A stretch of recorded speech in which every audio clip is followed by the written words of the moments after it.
We explain the 1942 World Series. In 1942, Margaret Walker published For My People.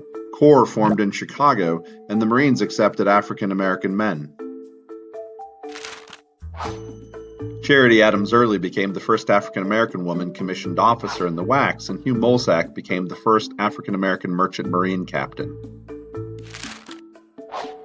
Huey Newton, Isaac Hayes, Aretha Franklin, Muhammad Ali, and Jimi Hendrix were born. The Tuskegee Airmen were formed, and the 93rd Infantry fought in the Pacific.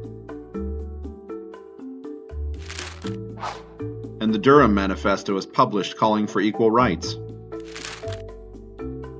Unlike the White Leagues, many African American players like Buck O'Neil and Monty Irvin stayed in the home front during World War II to work in factory jobs and on-base support positions. Segregation in the military had also led millions of African Americans the ability to build up their home teams with a fan base, while they worked for the war at home. Because of this, by 1942, both the Negro National League and the Negro American League had enough fan support to move beyond the East-West All-Star Games and restore the Negro League World Series, last played in 1927. The return of the World Series saw the Kansas City Monarchs versus the Homestead Grays.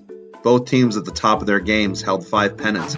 The series saw 7 future Hall of Famers and 2 legends came to umpire. It also featured a matchup of 2 of the most dominant players in all of baseball, former Crawford's teammate Satchel Paige, who'd be pitching for the Monarchs, and Josh Gibson, who'd be catching for the Grays. At this point in the history of baseball, Josh Gibson was one of the greatest players. Born in Georgia and having migrated to Pittsburgh, where his father found work as a steel worker, Josh Gibson would find his way into baseball. His stats are legendary, including the possibility that he is the only player to have ever hit a ball out of Yankee Stadium. Leroy Satchel Paige was one of the greatest pitchers in baseball history. Joe Posnanski called him the hardest thrower in the history of the game. In 1942, he pitched a victory against Dizzy Dean's white All-Star team at Wrigley Field, and then again pitching for the Grays against Dean.